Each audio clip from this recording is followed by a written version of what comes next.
اللہ الرحمن الرحیم۔ ناظرین، آج ہم ایک انتہائی اہم ٹاپک لے کے آپ کے لیے حاضر ہوئے تھے ویڈیو کے حوالے سے۔ یہ ٹاپک ہمارے جسم کے اندر جو اعصابی نظام ہے یا اعصابی کمزوری، نروس سسٹم کی ویکنس کے بارے میں ہے۔ ہم اس ویڈیو میں یہ ڈسکس کریں گے کہ اعصابی نظام کی جو کمزوری ہوتی ہے اس کی علامات کیا ہیں، سمٹمز کیا ہیں، اور اس کے اسباب، اس کے ریزننگ کیا ہے، کس وجہ سے ہمارا اعصابی نظام متاثر ہوتا ہے اور کیوں وہ ویک ہو جاتا ہے۔ اور آج کل کا جو ماحول ہے، آج کل کی ہماری جو غذائیں ہیں یا جو سٹریسفل ماحول، فاسٹ لائف ہے، وہ کیسے ہمارے دماغ کو کمزور کر رہی ہے۔ تو اعصابی کمزوری یا نروس سسٹم ایک ایسی بیماری ہے جس میں انسان کا اعصابی نظام متاثر ہوتا ہے، اور اس کی علامات میں انسان کے اعضاء کا درست طریقے سے کام نہ کر سکنا ہے۔ اس کی علامات میں کانپنا، اعضاء کو مکمل طور پر ہلا نہ سکنا اور چلنے میں تکلیف جیسے مسائل شامل ہیں۔ مریض کو سونے میں دشواری کے ساتھ ساتھ جذباتی مسائل کا بھی سامنا کرنا پڑ سکتا ہے۔ اس بیماری کے متعلق ماہرین کا کہنا ہے کہ ورزش کرنا اس بیماری میں مبتلا افراد کے لیے دوا کا کام کرتا ہے۔ اور ابھی ایک نئی ریسرچ جو ابھی دنیا میں ہوئی ہے کہ انسان، پوری دنیا میں جتنے بھی انسانوں کو چاہیے کہ انسان کے لیے یہ بہت ضروری ہے کہ اس کو روزانہ تقریباً 2000 قدم لازمی چلنا چاہیے۔ تو اتنی ایکسرسائز تو ہر انسان کے لیے بہت ضروری ہے تاکہ اس کے تمام تر جو میٹابولزم جو باڈی میں ہو رہے ہیں، جو فنکشنز پرفارم ہو رہے ہیں، وہ صحیح طور پہ کام تبھی کر سکیں جب ایک انسان ہلکی پھلکی اس طرح کی ورزش کم از کم 2000 قدم چلے گا تو بہت بہتر اس کی لائف ہو جاتی ہے۔ تو ضروری نہیں کہ یہ ورزش بہت شدید نوعیت کی ہو، ہلکی پھلکی ورزش بھی انسان کو اپنی روزمرہ زندگی کا حصہ بنانی چاہیے۔ اور ہلکی پھلکی ورزش میں سب سے بہترین ورزش واک یا پیدل چلنا ہے۔ اعصاب ہمارے، اب تھوڑا سا اور ڈسکس کرتے ہیں ہم اس ٹاپک کو۔ اعصاب ہمارے جسم کا ایک انتہائی اہم اور لازمی حصہ ہیں۔ معاشرتی تفکرات، بے یقینی کی کیفیت اور ملکی حالات نے ہم سب کو اعصابی مریض بنا دیا ہے۔ اعصاب جو ہمارے جسم میں ہوتے ہیں یہ مختلف قسم کے کام سر انجام کرنے میں ہمیں بہت مدد فراہم کرتے ہیں۔ ہم انہی اعصاب کی وجہ سے ٹھنڈے اور گرم میں تمیز کر سکتے ہیں، گرمی اور سردی میں تمیز کر سکتے ہیں، یا کوئی چیز جب ہمیں چبھتی ہے یا کوئی چیز کاٹتی ہے تو ہمیں فوری طور پہ ہمارے دماغ میں سگنل جاتے ہیں نیورونز کے تھرو، جس سے ہمیں پتہ لگتا ہے، ہم اس کو پھر ریئیکشن کرتے ہیں اس چیز پہ، یا کوئی ہمارے ریفلیکسز جو ہوتے ہیں، ہم مختلف جو ریئیکشنز شو کرتے ہیں اپنی لائف میں چلتے ہوئے، ڈرائیونگ کے دوران، یہ سب اعصاب کی وجہ سے ہی ہوتا ہے۔ لیکن اگر ان میں کمزوری آ جائے تو آپ سوچ سکتے ہیں کہ ہماری زندگی کتنی مشکل ہو سکتی ہے۔ تو یہی مسئلہ ہے کہ اعصاب یا حرام مغز سے جڑا وہ نظام جو پورے جسم کے تمام تر افعال کو کنٹرول کرنے میں بنیادی کردار کا حامل ہے، تو یہ حرام مغز جو ہے یہ بنیادی کردار ادا کرتا ہے، کیونکہ یہیں سے نیورونز نکل کے وہ جسم کے پورے حصے میں پھیل جاتے ہیں۔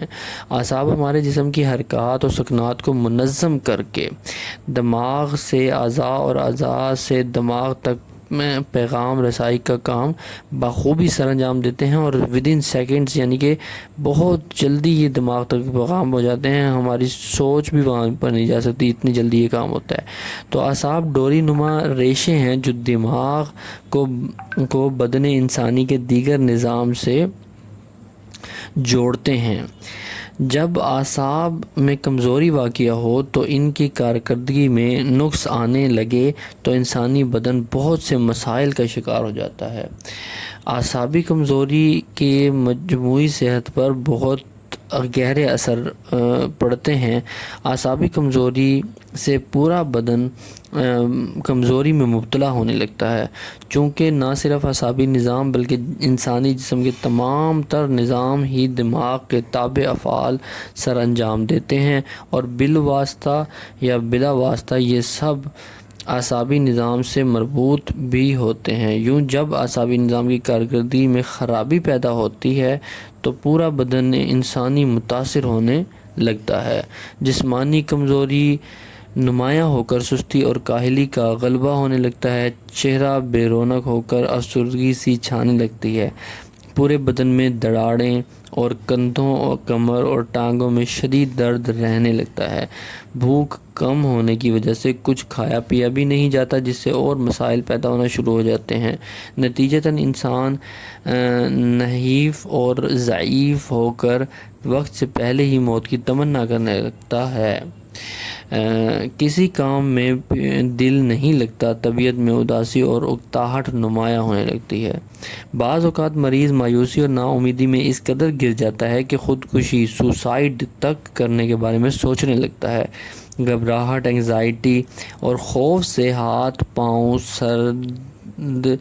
سر درد اور ٹھنڈے پسینے بھی بکثرت آنے لگتے ہیں۔ علاوہ ازیں کئی دیگر عوامل جیسے کہ ضعیف دماغ، خون کی کمی، یہ ایسے عناصر ہیں، خون کی کمی، ضعیف دماغ، ذیابیطس، یہ ایسے معاملے ہیں جو کہ ہمارے نروس سسٹم کو کمزور کرتے ہیں۔ اس قسم کی بیماریاں جیسے بلڈ پریشر بھی ہمارے نظام میں نروس سسٹم اور ہمارے اعصابی نظام کو کمزور کرتا ہے۔ پھر کثرت فکر و غم بھی ہمارے اعصابی نظام کو کمزور کرتی ہے۔ اچانک کوئی صدمہ وغیرہ ہو جائے یا نشہ آور اشیاء کا کثرت استعمال ہمارے اعصابی نظام کے لیے بہت زیادہ نقصان دہ ہے۔ خصوصاً یہ جو کولڈ ڈرنکس آج کل ہم یوز کرتے ہیں، کاربونک ڈرنکس، یہ بھی ہمارے اعصابی نظام کے لیے بہت زیادہ خطرہ ثابت ہو سکتی ہیں۔ چینی کا بہت زیادہ استعمال یہ بھی اعصابی نظام کے لیے بہت خطرناک ہے۔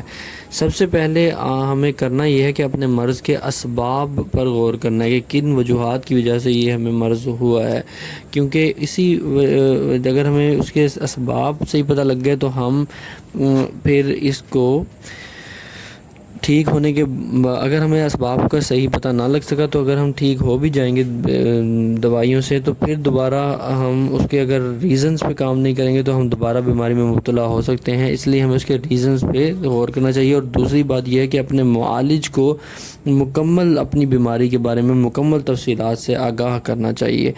بعد ازاں اپنے معالج کی جو وہ ہمیں انسٹرکشن دیتا ہے، جو وہ ہدایات دیتا ہے، اس پہ بھی ہمیں مکمل عمل کرنا چاہیے، اور اس کے ہدایات کی روشنی میں ہی ہمیں ایک متوازن غذا مرتب کرنی چاہیے۔